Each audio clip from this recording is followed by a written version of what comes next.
नमस्कार, मैं हूं देवांजलि मोइत्रा। गलवान विवाद अब अपने अंतिम पड़ाव पर है। मतलब ये कि चीन भारत की जमीन छोड़ने के लिए तैयार नहीं और भारत अपनी जमीन को लेने के लिए आमादा है। इसी रस्साकशी में दोनों देश के नेता अपनी अपनी भूमि की रक्षा के लिए अपनी अपनी सेनाओं को दुनिया के सबसे ऊंचे रणक्षेत्र में भेज रहे हैं। खबरों की माने तो चीन ने 50,000 से अधिक सैनिकों को लद्दाख में तैनात कर दिया। इसके साथ ही साथ खतरनाक हथियार और तोपों का मुंह भारत की तरफ मोड़ दिया है। वहीं चीन की इस हरकत को देखते हुए भारत ने भी अपने सैनिकों की संख्या में इजाफा किया है। अपने खतरनाक हथियारों को चीनी सेना की तरफ मोड़कर तैनात बैठता है।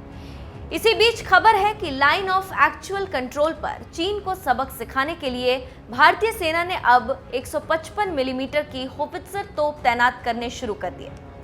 रक्षा मामलों के विशेषज्ञों की माने तो बोफोर्स तोप तैनात करना भारतीय सेना का बड़ा कदम है। ये फैसला ऐसे वक्त में लिया गया है जब चीन घुसपैठ की अपनी कोशिशों से बाज नहीं आ रहा। एलएसी पर इन दिनों करीब 40,000 भारतीय जवान तैनात हैं और वायुसेना भी मुस्तैद है और अब होवित्जर तोप भी सरहद पर भेजे जा रहे हैं।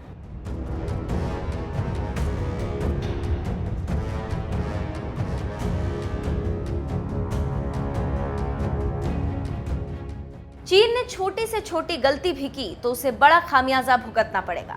भारतीय सेना की अब फिंगर फोर तक पहुंच हो गई।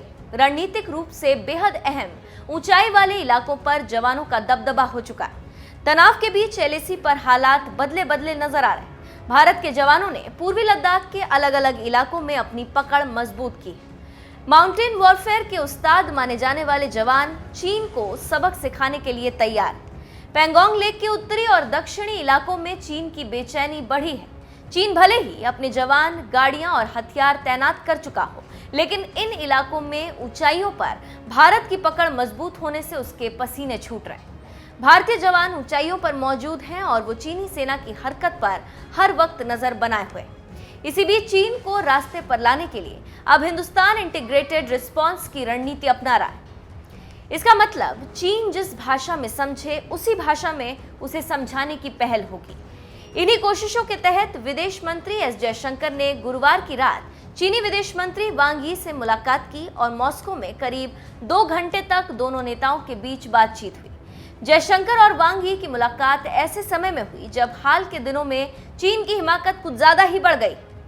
29-30 अगस्त के बाद से वो लगातार घुसपैठ की कोशिशें करता रहा और हर बार भारत ने उसे आगाह किया, लेकिन चीन है कि मानता ही नहीं। अब देखना होगा कि आगे इसका समाधान बातचीत से होता है या युद्ध से।